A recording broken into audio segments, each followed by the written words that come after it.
Sorry to keep you waiting, Mid. But you'll be pleased to know that work on the shielding is underway. You found something for it? In a manner of speaking, Hippocrates knew of a substance that's highly resistant to heat. A coating that should provide the protection you need. He's supervising the construction and testing of the shielding as we speak. Brilliant! I knew you wouldn't let me down. Don't thank me.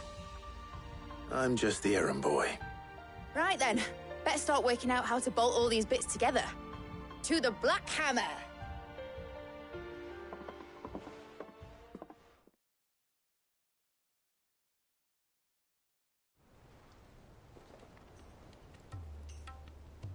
You know, when I got into the smithing game, I thought I'd be making swords and shields, not thermal bleeding didgeridoo-dahs.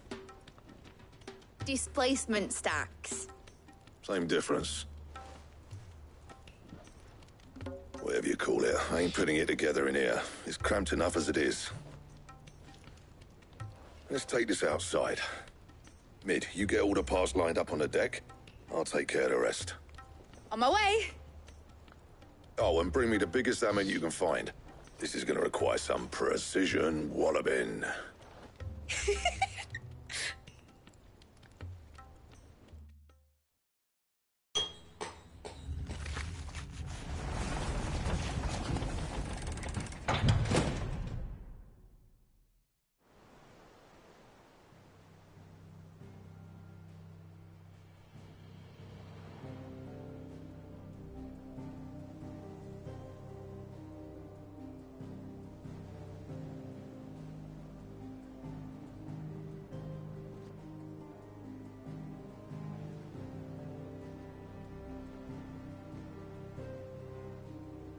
It's finished! It's finally finished! Thank fuck for that. I'll be feeling my hammer arm for weeks. Thank you, Clive, Blackthorn, everyone.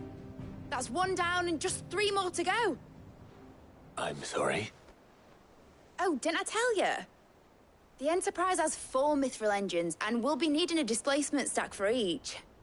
You don't mean... Don't worry. Now they've got a finished one to work off, my gang in Canva can build the rest. Good luck to them, I say. Right, I'm off to get a sling for this elbow. Any other work comes in, keep it to yourselves, eh?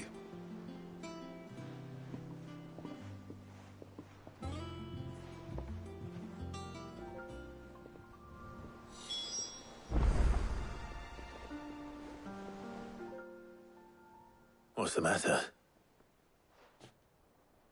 Nothing. Just daydreaming.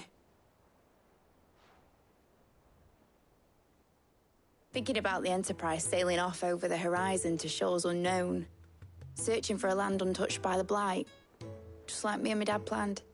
So if the worst came to the worst and every scrap of soil in the Twins turned black, we might still have a chance. That's what she was meant to be. You see, one last chance just in case we needed it. But now she's so close to being finished, I've realized I don't want it to be that. I don't want it to be just a lifeboat for us to cling to if things get desperate. I want people to sail aboard her by choice, not from the lack of it. In a world where we're not just trying to survive, but where we can actually live. I'm working on that. And I'll do everything I can to get you what you want. Don't you always? All right. My mind's made up. As soon as the Enterprise is fit to sail, I'm putting her under your command. Sod our plans, I'm trusting in yours. Are you sure about this? Something tells me it's what my dad would have wanted. He'd be proud of you. You were gonna visit his grave, weren't you? I was. And you can come too now that your little project is finished. Right. There's just one thing I need to finish up first. Won't be a mo. All right. I'll let Otto know you're coming. Meet us in the mess when you're ready. Aye, aye, Captain.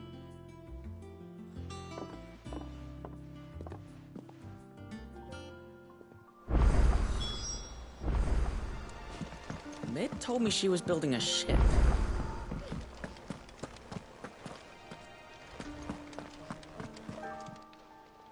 Welcome to the Patron's Whisper. Come to claim your just desserts? All yours.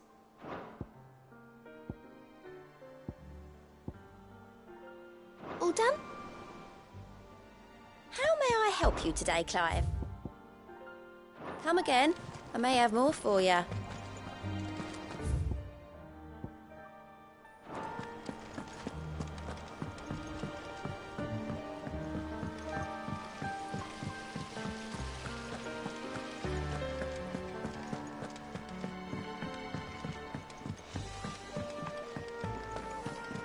Think Mid might need some help.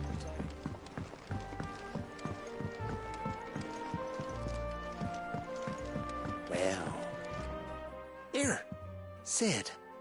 Reckon you might be just the man to help me out of a bit of bother, if you've a mind to. Let's hear it. Well, it's about this alembic the chief's got me making. Lovely bit of kit it is. Bung in a solution you want splitting, and it'll separate it out, just like that. Problem is, it won't always get rid of all the impurities. And with some of the stuff we need it for, that ain't good enough. Which is why I've been looking for something to filter the liquid we'll be cooking off. And that's where I was hoping you could help me out. I imagine Ty could get some use out of this alembic too. Distilling medicines and the like. All right. Why not? Proper job! So what exactly do you need for this filter? Nothing but bomb ash'll do, says the chief. Gave me a sample she'd obtained from the university stores. Couldn't believe my eyes. You pour the blackest blight water through it, and it comes out clear as a mountain stream. So, I did a bit of reading about where I might be able to get hold of some. And do you know what I found out? It's only the blimmin' bones of a bomb king. They leave them behind when they die, see? I take it that's where I come in. If you wouldn't mind. I saw a billet on the hunt board for one just the other day. Would have gone myself, but, well, fighting dirty great balls of flame isn't exactly my forte. You, on the other hand... All right. I'll see what I can do. Thank you kindly. And a good hunting, eh?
Mid told me she was building a ship.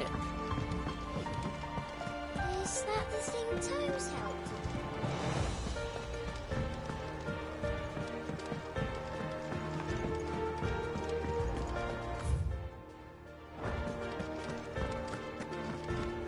He cracked the crystal too.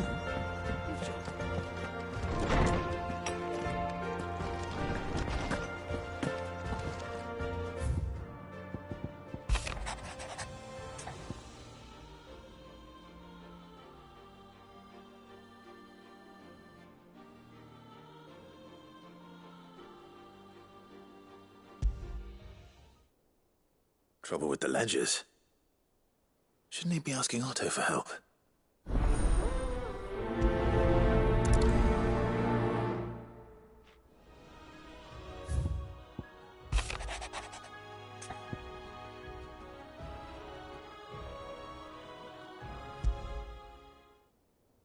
What could be wrong? wrong with Torgor? He seemed well enough when I last saw him.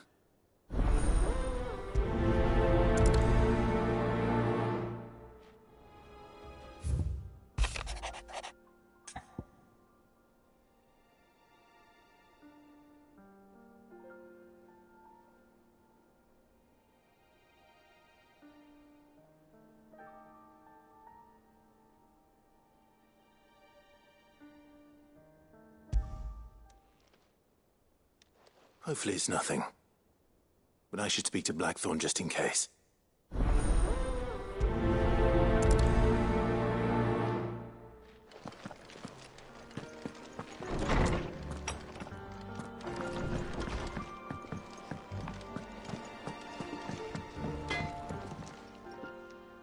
Blackthorn, do you have a moment? Not really, no. This won't take long. I just wanted to ask how you're getting on. August was worried about you, and you might still be doubting your craft, even after learning the trick of that cuirass. Is there something else weighing on your mind? Perhaps sharing your thoughts might help. That bastard's like a dog with a bone. Still, you've got a keen eye, I'll give him that. He's just, well, Karen showed me something. Something I've never seen before. And that was? A sword. An odd-looking thing with a single-edged blade. The metal itself wasn't anything to write home about, but fuck me, the edge on it. You could slice a man clean in two with a weapon like that, and he'd be halfway home before he even realised he'd been cut. So that's what's troubling you? No. Not troubling me exactly. More distracting. Can't stop thinking, how do you get an edge that sharp? It's driving me mad. And if you knew how to do it, we could arm the curse breakers with even better blades. That's about the size of it, yeah. I'll see what I can find out. Sharper swords are always welcome, and we can't have our master blacksmith being distracted. You're a soft touch, you know that. But I can't say I'm not grateful for it. Good luck, eh? Thank you. Let's see what Karen knows about this sword.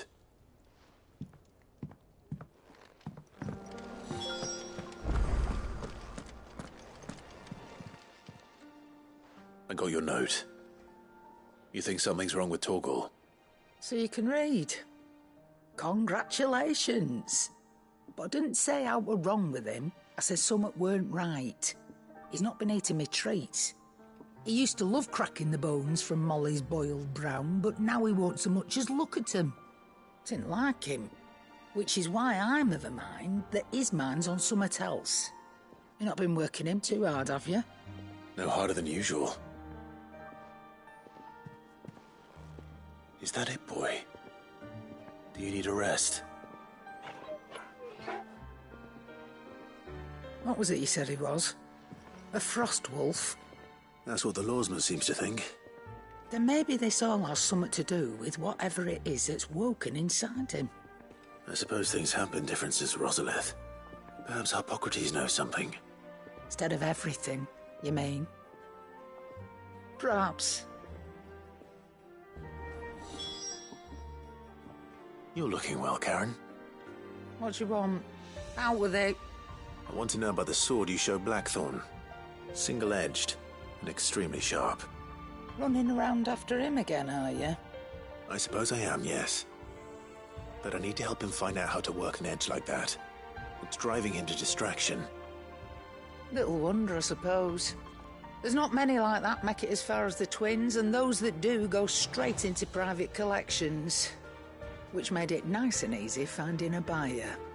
Can you tell me who bought it? Where is it now? You think I tell people who my clients are? Suppose you're not likely to go nicking him off me, are you now? Fine. If you stop mooning at me like that. Lord Ignac's the man you want. Dalmekian bloke. Collects weapons and the like. And he's got more money than sense, which is why he's one of my favourite clients. Reckon he'll still be at the inn in Dalamil, where I left him. Thank you, Karen. Oh, and he's a touch eccentric, if you take me meaning. I appreciate the warning.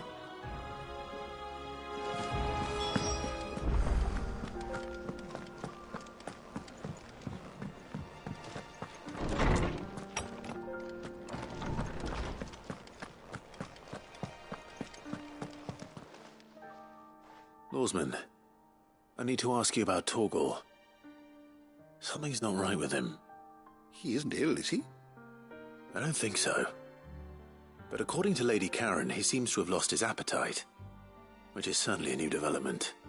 She says he's hardly been touching his bones of late, and she believes it may have something to do with what happened at Rosalith Castle. I rather think she might be right, though not about his appetite. All canids are instinctively inclined to crack open bones for the rich marrow that resides within, and I see no reason why a frostwolf should be any different. Accordingly, I suspect it is not a lack of appetite that afflicts Torgal, but a surfeit of it. If we assume that his newfound magics require additional nourishment to sustain, it may well be that the bones Lady Karen is accustomed to providing are no longer sufficient. Frostwolves, after all, habitually prey upon far larger animals, whose bones may yield altogether different nutrients. As to where one might find a suitable substitute, some antelopes that graze the meadows of eastern Rosaria have been known to grow to a size more than double that of their lesser cousins. I don't recall ever seeing any that large. And little wonder. The oldest and largest such creatures rarely leave the safety of the highlands for fear of predators. The last elder antelope sighting I recall hearing about took place near Cressida, and that was long before the village was abandoned. Even so, it seems like a good place to start. Good hunting, Clive.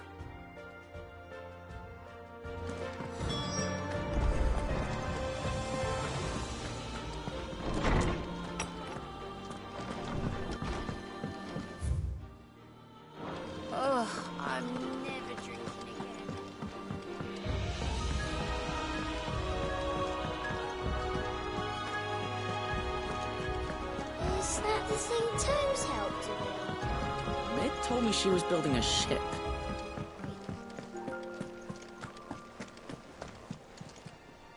Clive, did you get my letter? That's why I'm here. Shh. Otto might be listening. Is this better? A little. Listen, I've some bad news. It turns out the hideaway may be slightly behind in its payment to certain lenders, and it may be my fault. But I swear to the goddess, I thought I had the numbers square. Sadly, that square turned out to be more of a circle. 0, you might say.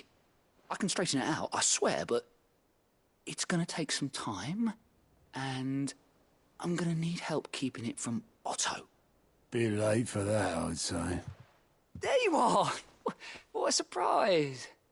So let me get this straight. You forget to pay our lenders what they're due, and instead of coming straight to me, you get Clive to come to you. And I hope he'll dig you out of the hole you've dug for yourself. Clive, the man in charge of the place you've been cheerfully trying to bankrupt. And you thought this was a cunning plan. Why? Well, who needs paying? Oh, just Martha. And the dame. And, well, Lady Karen. But only 500 talents. We owe 3 of our most trusted friends 5 million gil. Each. 5 million each. They lent us the bulk of the money we used to rebuild the hideaway, you see, and, well, I must have made some sort of oversight.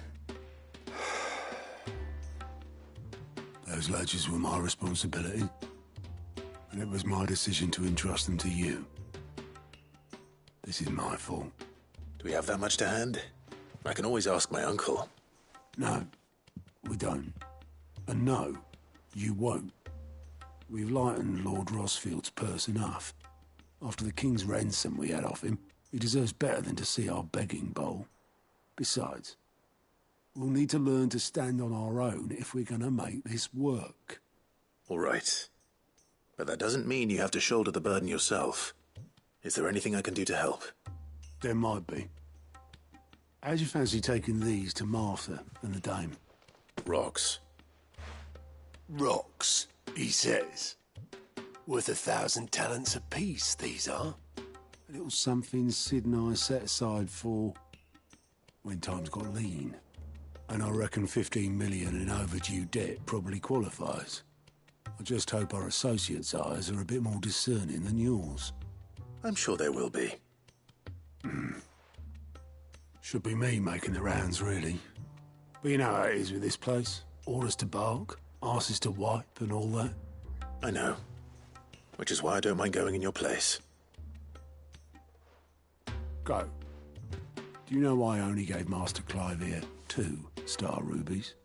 Because you'd rather Lady Karen killed me. Because I'd rather Lady Karen killed you. Yes. Well, I suppose this is goodbye then. Don't worry. I'm sure Karen will understand. Really? Do you think so? No, I don't.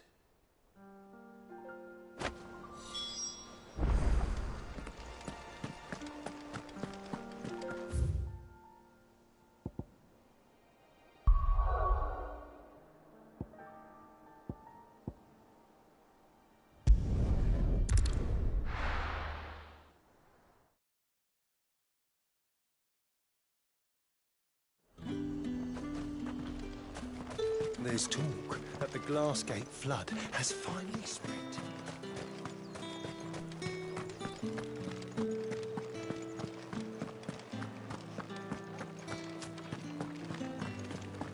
Did you hear? The gate's turned. I want to see you again. What am I going to do without Sweetwater and Oil of Talc? Still no caravan for the Dominion's perfumeries yet, then? Milady, I come bearing gifts. Gifts? Whatever is the occasion.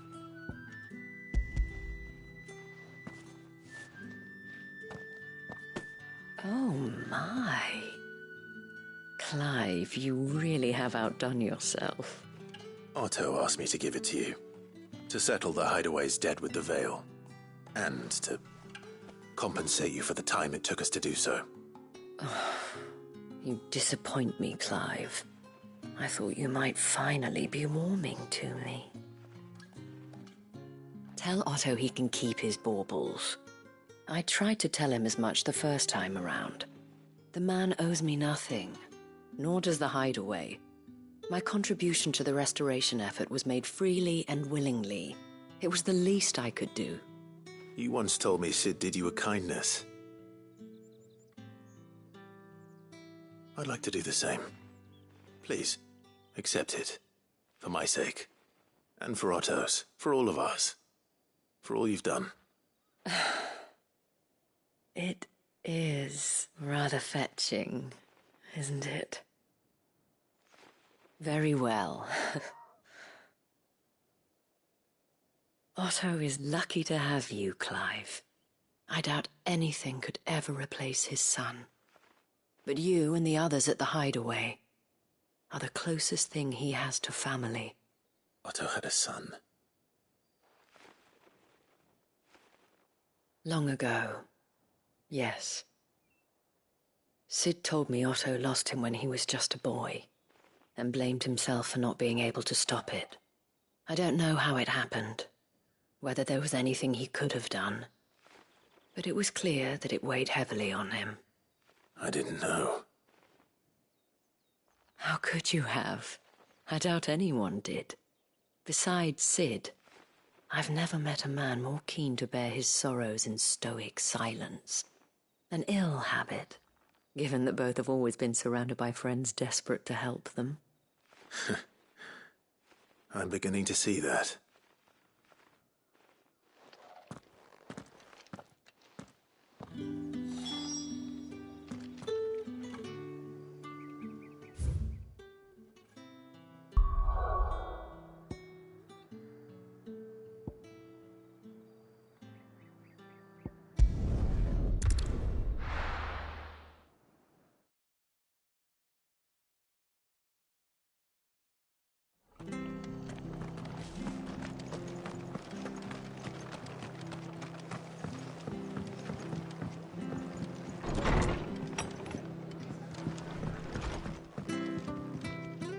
Clive, we weren't expecting you. I wasn't expecting to be here, but it seems we still owe you a considerable amount of coin for your help with our rebuilding efforts. And though I doubt it's what you were expecting, we were hoping you'd take this as payment.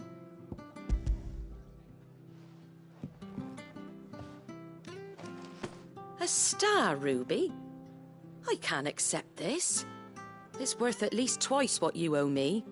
More if you can find yourself the right buyer. Think of the difference as interest. Interest?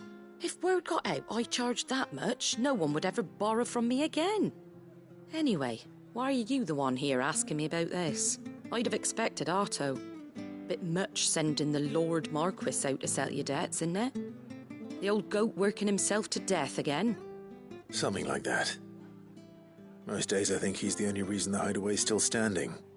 Same as always, eh? Back when the place was nothing but a twinkle in the eye of a recently retired Lord Commander, word is he was the first one Sid reached out to. Probably knew that without his strong arm and level head, the idea would never get off the ground. Sid may have been the face of the hideaway, but Otto's always been the backbone. And when Sid passed away, we were all worried that would be the end of it. That Otto would just give up. His death was hard on everyone. But it must have hit Otto hardest of all. But he didn't give up, did he? Quite the opposite, in fact. If I recall, he was the one who nominated you as Sid's replacement, and rallied the rest around you. I reckon what he saw in Sid, he saw in you too. And don't we all? Doesn't hurt that you're half as stubborn and twice as handsome, neither. That, and you keep good company. I suppose I do.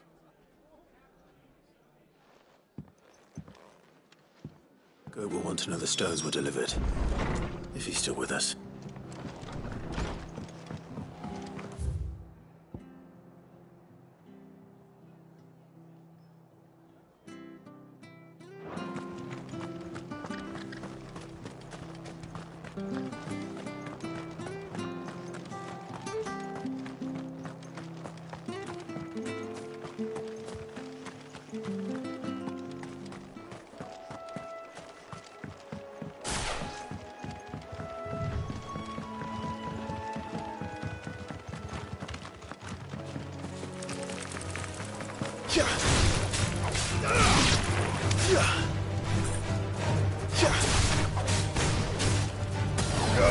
This one.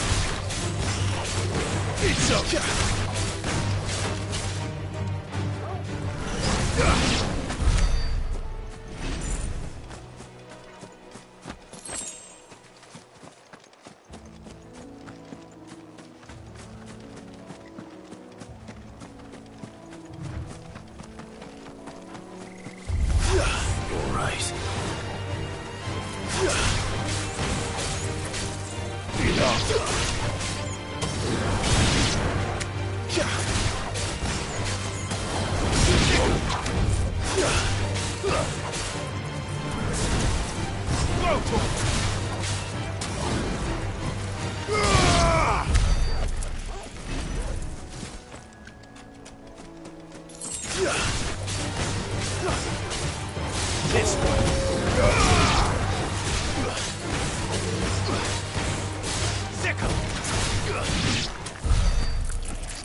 Over here! This one.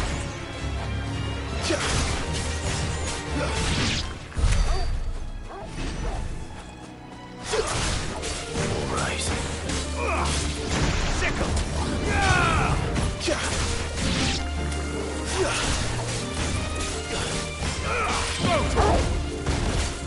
Get him!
Certainly quiet. If I were a giant antelope, it would seem like just the place. I doubt we'll find one bigger than that. You hungry, Torgal? Over here!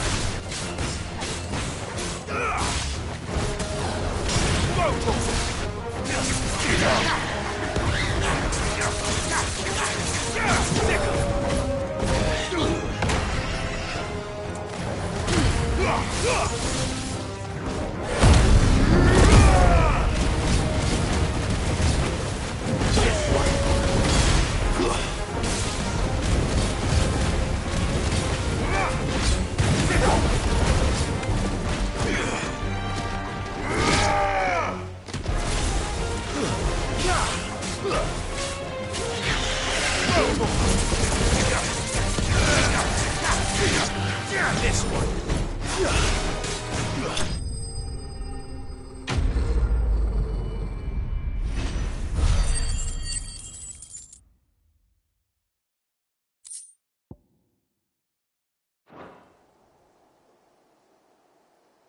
Now,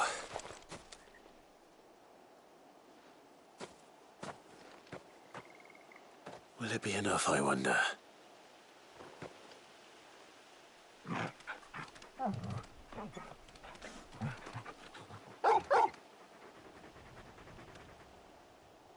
I say that answers my question, which means we owe the lawsmen our thanks. You're just a big puppy, aren't you? A very big puppy.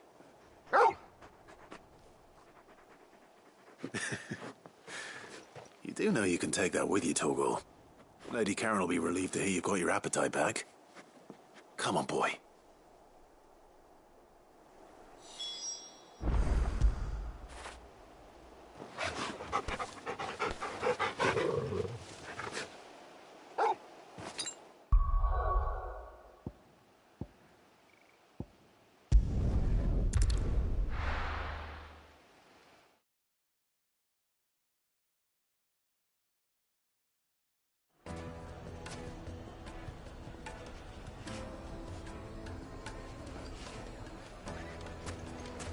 People take notice of wealthy men.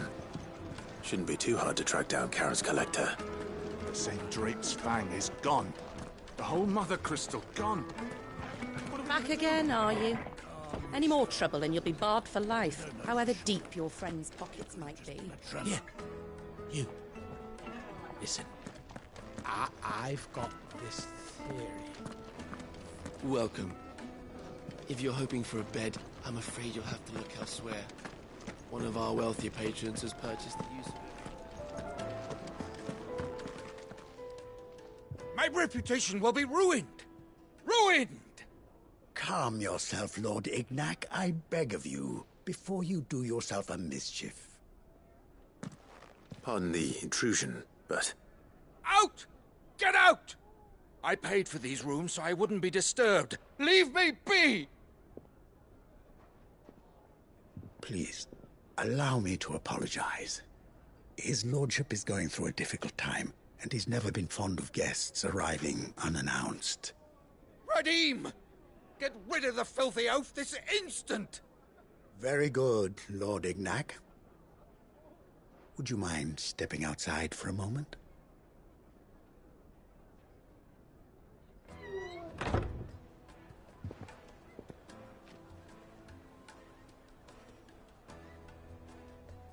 I'm sorry if I've caused you any trouble.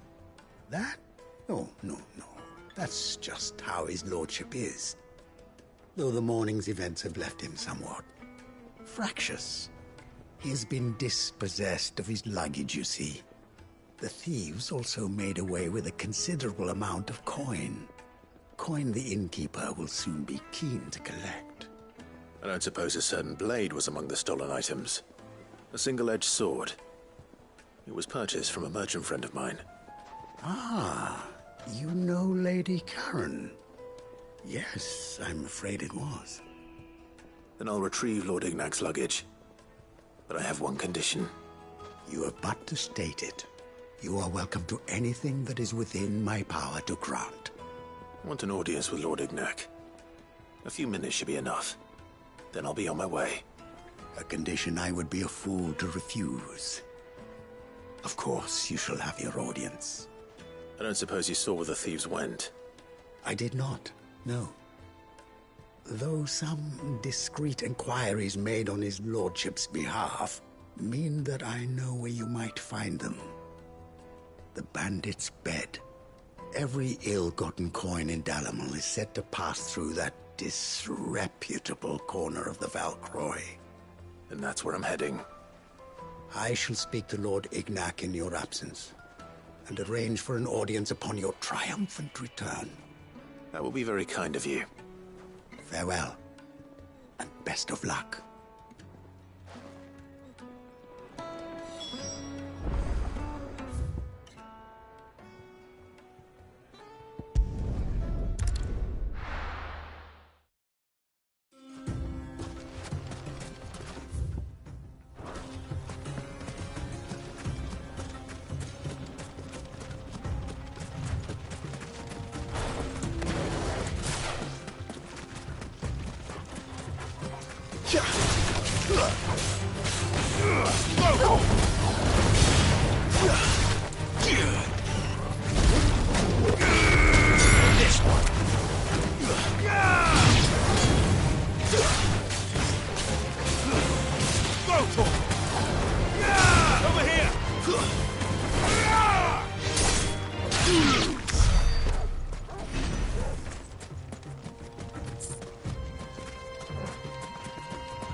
It's over.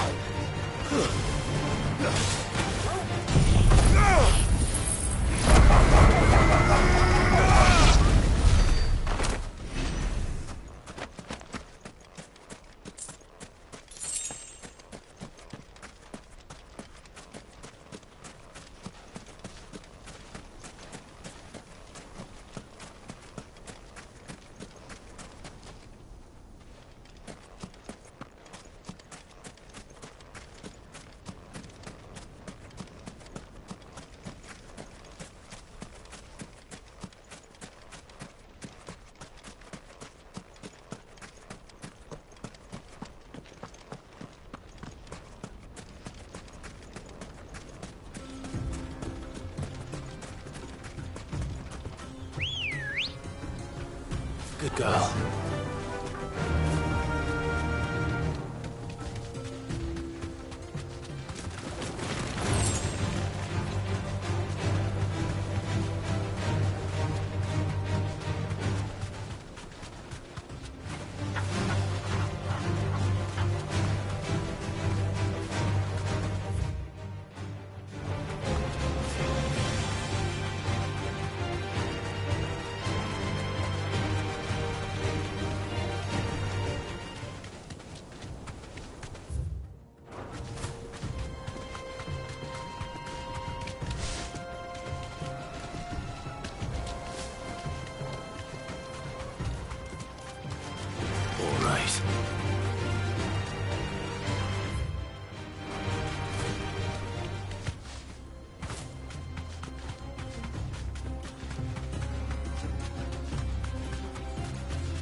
We've got company!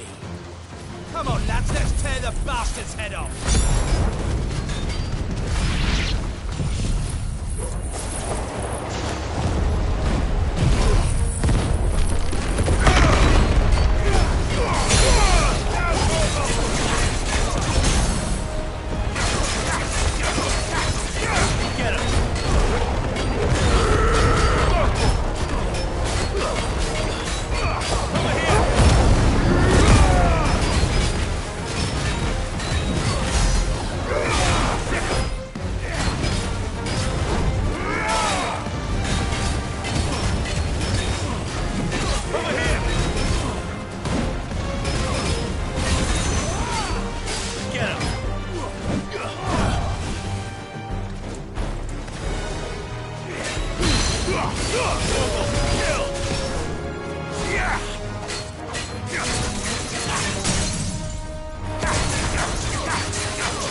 This must be Ignac's luggage.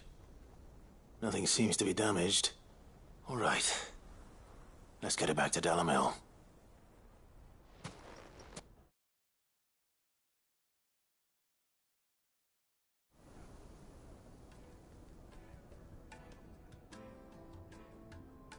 I hear I have you to thank for the return of my effects. What shall I call you, my good man? Wyvern. Glad to make your acquaintance. A formidable name indeed. Well, Wyvern, I appear to be in your debt. Redeem here tells me you wished for an audience. Is that all? A few moments of your time should suffice, yes. You're a peculiar fellow, Wyvern. All right, speak. Master Wyvern was wondering if you could tell him about a certain single-edged sword you recently acquired. Oh, a true work of art, that one. Karen drove me hard on the price, but I would have sold her Radim here to get my hands on that sword. It was made in the Outer Isles, far beyond the Twins, and is used exclusively by the practitioners of a unique school of swordsmanship. They believe no combat should ever exceed a single strike and hone their blades to such perfection that none ever does. Each sword is made for that one perfect stroke, and for that stroke only. They crack upon a second blow. There's a brutal sort of beauty to it, really.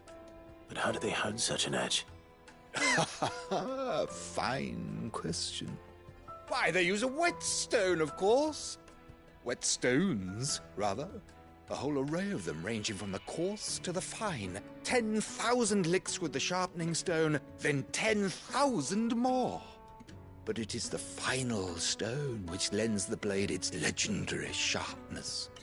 A mineral quite foreign to this great realm of ours. And that is the key. The secret ingredient. Wyvern, it occurs to me that my little lecture is hardly equal to services rendered. Take this, together with my regards. The very stone of which I spoke, far rarer among collectors than even the blade itself, and a far more fitting payment. Thank you. Pardon the intrusion, my lordship. However, it is long past time we prepared ourselves to depart. So it is. I am locked in bitter competition with a rival collector of curiosities. I am one step ahead of the unscrupulous scoundrel, but he is hard at my heels. Are there many other collectors out there? Too many to count, but only one do I consider my nemesis. Lord Byron Rosfield. And is a perennial thorn in my side. I can imagine. Farewell, Wyvern. May our paths cross again. Radim, we mustn't dawdle.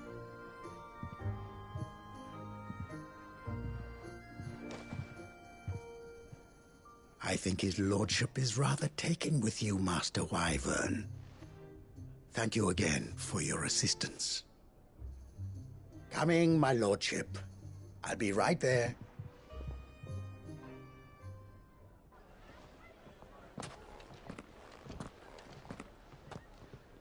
Trust Uncle Byron to find such an interesting rival. Now, let's see what Blackthorn makes of this whetstone, shall we?